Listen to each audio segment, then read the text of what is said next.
Assalamualaikum warahmatullahi wabarakatuh. Nama saya Atika Rosya Alinda dari kelas Ekonomi Syariah 6A dengan NIM 1714004.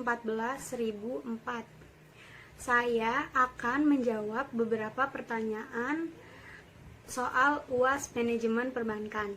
Yang pertama yaitu ada beberapa prinsip dalam penilaian kredit yang dilakukan oleh perusahaan. Contohnya, seperti analisis 5C, 7P, dan studi kelayakan. Kedua analisis ini memiliki persamaan yang terkandung dalam 5C ini dirinci lebih lanjut dalam analisis 7P. Dalam analisis 7P ini lebih terinci juga, jangkauan analisisnya lebih luas. Berikut analisis 5C. Yang pertama yaitu karakter. Karakter ini sifat atau watak seseorang atau calon debitur. Tujuannya adalah memberikan keyakinan kepada pihak bank bahwa sifat atau watak dari orang-orang yang akan diberikan kredit itu benar-benar dapat dipercaya. Yang kedua yaitu capacity. Capacity ini untuk mengetahui kemampuan calon nasabah dalam membayar kredit yang dihubungkan dengan kemampuannya dalam mengelola bisnis atau mengembangkan laba. Yang ketiga yaitu kapital. Kapital ini digunakan untuk mengetahui sumber pembiayaan dimiliki si nasabah terhadap usaha yang dibiayai oleh bank. Yang keempat yaitu kolateral. Kolateral ini merupakan jaminan yang diberikan kepada calon si nasabah baik berupa fisik maupun non-fisik. Fungsi jaminan di sini itu sebagai pelindung bank akibat resiko kerugian. Yang kelima yaitu condition. Condition ini menilai kredit hendaknya dinilai kondisi ekonominya sekarang dan untuk masa yang akan datang, sesuai dengan sektornya masing-masing. Sementara itu, untuk analisis penilaian 7P dalam kredit ini adalah sebagai berikut.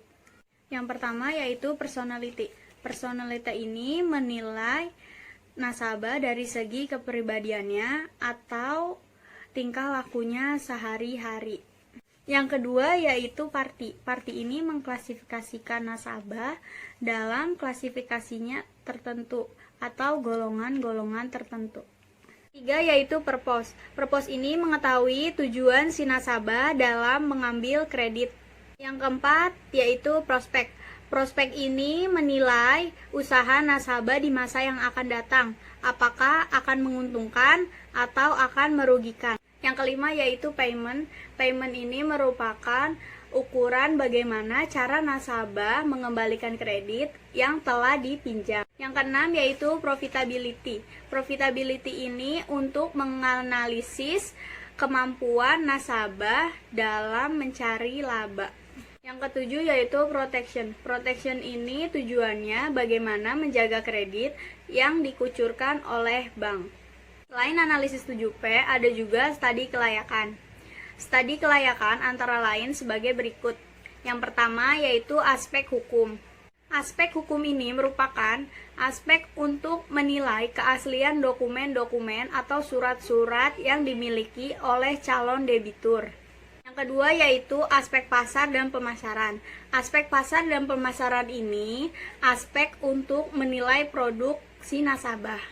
Tiga yaitu aspek keuangan. Aspek keuangan ini merupakan untuk menilai kemampuan calon nasabah dalam membiayai dan mengelola usahanya. Yang keempat yaitu aspek koperasi atau teknis. Aspek koperasi atau teknis ini merupakan aspek untuk menilai tata letak ruangan atau lokasi usaha. Yang kelima yaitu aspek manajemen. Aspek manajemen ini merupakan aspek untuk menilai sumber daya manusia yang dimiliki oleh perusahaan. Yaitu aspek ekonomi dan sosial. Aspek ini untuk menilai dampak ekonomi sosial yang ditimbulkan dengan adanya usaha terutama terhadap masyarakat. Apakah lebih banyak benefit atau cost atau sebaliknya? Yang ketujuh yaitu aspek AMDAL. Aspek ini merupakan untuk menilai dampak lingkungan yang timbul dengan adanya usaha.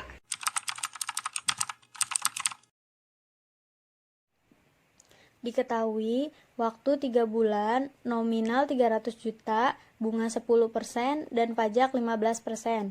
Ditanyakan, bunga tiap bulan ditambah bunga diterima dalam waktu 3 bulan. Jawab, 10% dari bunga dikali 300 dikali 1 per 12 sama dengan 2.500.000. Lalu pajaknya 15% dikali hasil tadi 2.500.000 sama dengan 375.000. Lalu untuk menghitung bunga tiap bulannya yaitu 2.500.000 dikurang 375.000 sama dengan 2.125.000. Ini adalah hasil tiap bulannya.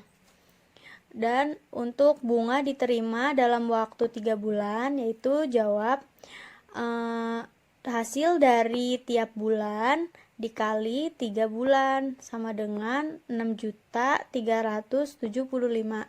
Ini adalah hasil bunga diterima dalam waktu 3 bulan.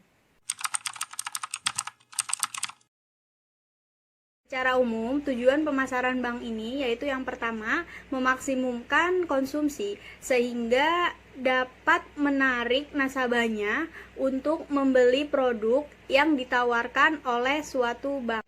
Yang kedua yaitu memaksimumkan kepuasan konsumen melalui berbagai pelayanan yang diinginkan nasabahnya. Ketiga yaitu memaksimumkan pilihan atau ragam pilihan. Yang keempat yaitu memaksimumkan mutu hidup dengan memberikan berbagai kemudahan kepada para nasabah. Selanjutnya yaitu ada konsep-konsep pemasaran. Konsep pemasaran ini yang pertama yaitu konsep produksi. Konsep produksi ini konsep yang menekankan kepada produksi. Yang kedua yaitu konsep produk.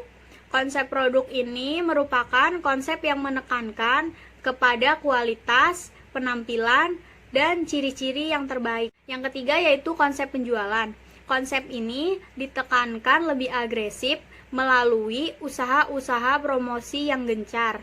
Yang keempat yaitu konsep pemasaran. Menurut Philip Kotler, mengemukakan keinginan pelanggan dan penuhi keinginan tersebut. Kelima yaitu konsep pemasaran kemasyarakatan. Konsep ini menekankan kepada keinginan dan kebutuhan pasar. Baik, cukup sekian dari saya. Kurang lebihnya mohon maaf. Wassalamualaikum warahmatullahi wabarakatuh.